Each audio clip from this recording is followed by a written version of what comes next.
Fala pessoal, nós da Gefone Education deixamos essa dúvida no ar, né? O que esse carro tem de tão especial e tão diferente por ser um carro que corre corridas de endurance, né? Um protótipo que corre corrida de endurance. Primeiramente, vamos responder para vocês qual carro é esse, né? Não dá para ver muito bem porque falta muita coisa ainda e não tem nada descrevendo qual equipe, qual carro é esse. Esse é o carro 007 da equipe Glickenhaus. O que é legal dessa equipe é uma equipe relativamente nova no mundo das corridas, nas corridas de alto desempenho. É uma equipe e uma fábrica de carros, eles fazem carros off-road e também super carros.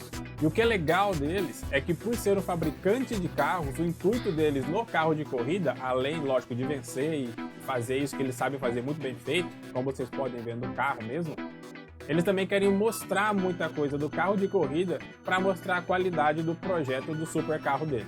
Esse carro 007 ele foi desenvolvido para correr tanto nos Estados Unidos, na IMSA, quanto na Europa, no WEC, em Le Mans. Ele se enquadra na categoria de hipercarros, dentro das categorias principalmente WEC, e trata-se de um protótipo de um lugar só, monoposto, porém não é um monoposto igual um Fórmula 1. Então, antes de explicar o principal tópico que a gente queria mostrar para vocês a diferença, um detalhe técnico que são as duas lâmpadas por lado do motor, vamos comentar cada parte do que vocês comentaram lá no nosso Instagram. O que vocês encontraram como sendo algo muito específico desse carro e que é muito interessante também. Vocês encontraram pontos que nós também não tínhamos observado. Então vamos lá. Um ponto muito interessante que os nossos colegas aqui encontraram é com relação ao alternador. Vocês podem ver que tem dois alternadores. Um ligado no motor e um outro ligado próximo ali do câmbio, perto do semi-eixo, né? E o que é interessante dessa instalação, né? Que você utiliza dois alternadores, mas existem algumas possibilidades de eles utilizarem dois alternadores. Uma primeira possibilidade, um primeiro motivo para utilizar dois alternadores é justamente segurança do funcionamento do sistema. Por se tratar de um carro para corridas de longa duração, pode ser que um alternador pare de funcionar. E se esse alternador para de funcionar, você vai ter que tirar ele, reinstalar e assim por diante, tomando muito tempo num pit stop, por exemplo.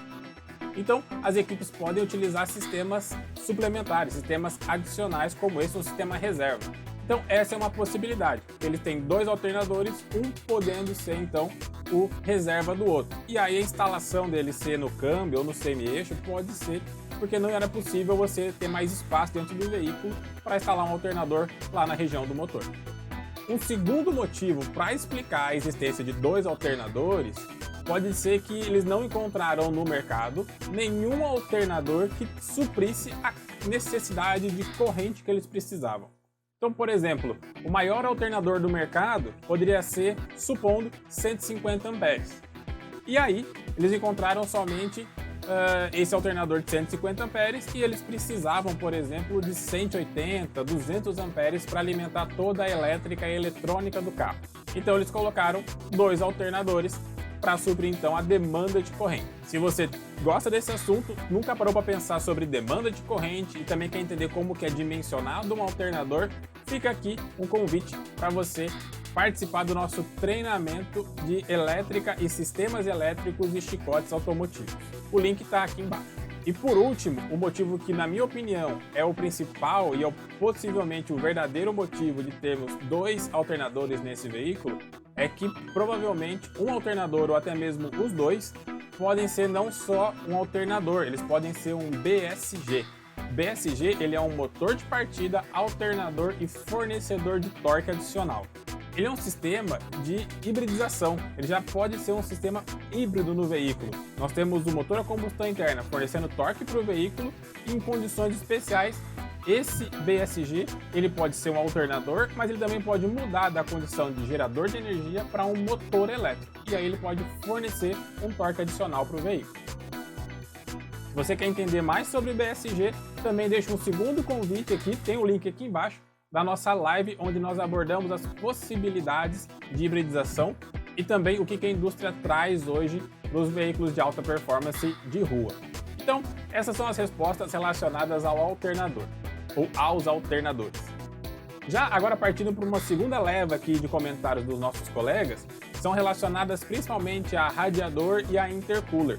Se vocês olharem aqui nessa foto, né, na foto da nossa postagem, existe ali realmente um radiador muito grande que tem dos dois lados. Esse radiador preto é meio estranho, né? Porque geralmente o radiador ele é prateado, né? Cor de alumínio. Então por que ele está preto ali? O primeiro motivo que está preto é que as equipes colocam uma tampa, uma proteção para que não aconteça nenhuma batida que danifique alguma área do radiador ou do intercooler quando o veículo está sendo montado ou tem algum tipo de manutenção.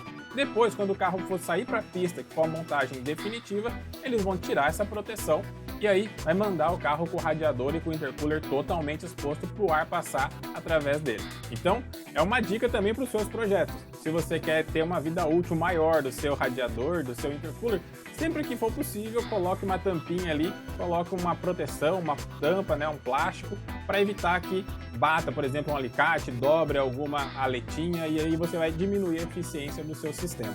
Com relação ao intercooler que um amigo nosso comentou aqui, ó, na foto da postagem não existe intercooler instalado ainda, tá? Como vocês podem ver nessa segunda foto aqui, o intercooler fica nas laterais do veículo. O motivo dele ficar tão exposto assim, pode ver que é um intercooler muito grande, é porque é um motor muito grande. Então, eles precisam ter um intercooler com uma área frontal bem interessante, para que então ele tenha muita eficiência na troca de calor. E o motivo também dele ser instalado nessas laterais é justamente para evitar e fugir um pouco da temperatura ali de perto da região do motor e do câmbio e também para deixar ele mais exposto possível, onde ele consegue ser instalado ali na carenagem do veículo. Um outro ponto que várias pessoas comentaram é em relação ao filtro de ar, esse filtro verde, né? Um filtro bem grande, né? Como vocês podem ver também. É meio estranho, mas o motor é muito grande, então já faz sentido o filtro ser bem grande. Mas por que esse filtro costuma ser bem maior do que o que nós costumamos ver no dia a dia aí, por exemplo, nas categorias com motores grandes ou até na arrancada? O motivo disso, lembrando de novo, é um carro feito para corridas de longa duração. Sendo um carro para corrida de longa duração, você não quer em momento algum, por exemplo, nas 24 horas de Le Mans, ter que parar para trocar o filtro de ar porque ele entupiu, aumentou muito a restrição e baixou muito a pressão no coletor de admissão, por exemplo.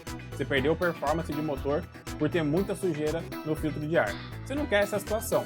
Então o que você faz? Você aumenta o dimensionamento do seu filtro de ar. Você vai ter mais área para passagem de ar e, consequentemente, a vida útil antes da limpeza do filtro de ar vai ser bem maior. Lembrando que esse filtro é lavável, né? Nem todo filtro é lavável, por exemplo, como os filtros de ar convencionais dos carros de rua, que são de papel muitas vezes. Ainda falando sobre o sistema de admissão, outras pessoas comentaram sobre a entrada de ar ser na parte superior, né? Isso é muito comum em carros de Fórmula. O motivo de estar instalado ali em cima a entrada de ar do motor é porque a equipe já tem que colocar um ponto mais alto do que a cabeça do piloto no chassi, na estrutura, por motivos de proteção ao piloto. Isso é parte do regulamento técnico. Nada mais justo, já que você vai ter que subir toda a sua carenagem acima da cabeça do piloto, por que não tentar pegar um ar muito limpo e sem muita turbulência? Então é por isso que você coloca a entrada de ar em cima da cabeça do piloto, que aí você consegue pegar um ar mais limpo do que o ar que está mais na região inferior, pega muita sujeira de pneu e poeira de pista, ao mesmo tempo que você pega um ar com menos turbulência do próprio carro e também dos outros carros que estão passando pela pista. Esses outros colegas aqui comentaram sobre a cara, pelo jeito do carro, né? Parece um helicóptero. E por que tem essa aparência, né? Porque na foto a gente só consegue ver a célula de sobrevivência. Esse carro ele possui um monocoque de carbono, que é essa peça central, que é a célula de sobrevivência do piloto. Toda a parte dianteira é presa nessa célula de sobrevivência. Então vocês podem ver que quase não tem carenagem adicional, aquelas coberturas de roda, toda a parte de aerodinâmica dianteira e também as proteções e grades, né? O motivo de não estar na foto ainda é porque o carro está sendo montado. E o que as equipes costumam fazer é deixar o sistema o mais modular possível. Novamente, pensando em uma corrida de longa duração. Se estoura um pneu, arranca um pedaço da carenagem, eles conseguem lá tirar só aquele pedaço e colocar um pedaço novo. Esse outro colega aqui comentou pra gente que a parte de trás, por exemplo, é totalmente removível. E é exatamente isso, pessoal. Como vocês podem ver, a parte de trás, a gente fala que é uma parte estrutural. O motor e o câmbio são estruturais. E o que é isso? Toda a parte traseira é presa no câmbio e no motor, e o motor é preso no monocoque, na célula de sobrevivência. Isso pode acontecer tanto em carros que têm carroceria de carbono, como esse, né, fibra de carbono, mas também pode acontecer em carros com carroceria tubular, como no caso da Stock Car, onde o câmbio é estrutural. Quando a gente diz estrutural, é porque toda a aerodinâmica traseira e também e principalmente a suspensão traseira é presa então no câmbio. A estrutura da suspensão é presa no câmbio, o câmbio prende no carro. Esses outros colegas aqui comentaram sobre ar-condicionado. Muito provavelmente esse carro não utiliza ar-condicionado. O motivo disso é que esse carro, primeiro, foi feito, ele corre grande parte do ano na Europa, em condições de temperatura ambiente muito agradáveis. Segundo motivo que provavelmente esse carro não utiliza ar-condicionado, a não ser numa corrida muito específica, por exemplo, para correr nos Estados Unidos e no Texas, uma região que costuma ser quente durante o ano. Então, nessas condições específicas, pode ser instalado um sistema adicional ali só para atender aquela corrida. Mas geralmente esses carros, onde o motor fica na parte traseira, não utilizam sistema de ar-condicionado para o piloto, porque toda a parte de calor já ficou para trás, então não chega muito calor no piloto. Já carros quando tem um motor na dianteira, como no caso, novamente, a Stock Car, aí sim a temperatura é algo muito difícil de ser controlado no habitáculo, onde o piloto fica pilotando o nosso carro, porque todo o calor ele já vem por irradiação e por condução térmica do próprio ar que vem ali, passa por dentro do cofre do motor, chegando então à região do piloto. Quase chegando na sonda lambda, vamos falar desse último comentário aqui, que é desse nosso colega, que ele comentou justamente sobre a possibilidade de inverter o lado do abastecimento. Esse é um ponto muito interessante que poucas pessoas param para pensar. Dependendo do circuito que você está andando, ele pode ser em um sentido, por exemplo, anti-horário ou horário. Então, como você corre em várias corridas diferentes durante o ano, você tem autódromos que o carro para no pit stop vindo da direita para a esquerda e em outros da esquerda para a direita. Então, o lado que você vai ter que reabastecer muda, porque geralmente o reabastecedor tem que entrar sempre do lado do box. Então, é necessário você realizar a troca da entrada de combustível. Sempre na direita ou sempre na esquerda não costuma ser interessante para carros que correm mais de um circuito e que existe essa possibilidade de inversão do lado do abastecimento. Nesse carro da Glickenhaus, eles têm então o reabastecedor podendo ser intercambiável realmente, como o nosso colega comentou. E o que é interessante, como vocês podem ver nessa foto aqui, eles têm ali o reabastecedor, a entrada de reabastecimento. Vocês podem ver que tem um pontinho azul ali, você saberia me dizer o que é esse ponto em azul? E depois do outro lado, como vocês podem ver nessa outra foto, nós temos então o sensor de fluxo. A categoria limita por regulamento o fluxo de combustível. Desta maneira, nós precisamos então colocar um sensor que faça essa medição. Como faz parte do sistema de alimentação, tem que ficar exposto, né, a parte do sistema de combustível. E é por isso então que a equipe optou por colocar o sensor de fluxo nessa posição. E por último, nós chegamos então à resposta da nossa pergunta lá da nossa postagem, que é o que tem de diferente nesse carro. Vocês encontraram vários pontos diferentes que nós falamos até aqui. Mas e qual que é o ponto que nós, Giafone Education, encontramos e que destacou muito pra gente, brilhou os nossos olhos? É esse cara aqui, ó. Essa equipe, a Glickenhaus, ela colocou 2 sensores lambda por lado do motor. Esse é um motor em V, então você tem a bancada da direita e a bancada da esquerda, né, os cilindros de um lado e os cilindros do outro, e eles possuem cada um o seu coletor de escapamento, seu coletor de escape. Geralmente, você tem uma sonda lambda por coletor de escape. Nesse caso, eles utilizam 2. E qual que é o motivo disso? Provavelmente, a equipe optou por colocar 2 sensores na mesma posição, na mesma região do escapamento, por questões de segurança e confiabilidade novamente. Se um sensor para de funcionar, o que acontece? Você pode perder rendimento do motor, porque você trabalha em malha fechada geralmente, ou você também pode, além de perder rendimento, seu motor pode inclusive quebrar, dependendo da sua estratégia de calibração. Então, sabendo disso e sabendo que um sensor lambda é um sensor que existe a possibilidade muito grande dele fadigar por corridas de longa duração, dele parar de funcionar, do aquecedor queimar, por exemplo, ou até mesmo do sensor parar de medir, o que eles fizeram? Eles colocaram 2 sensores. E aqui vem um detalhe muito legal, né? Pouquíssimas ou quase nenhuma ECU do mercado possui entrada para 4 sensores lambda. Então o que essa equipe faz?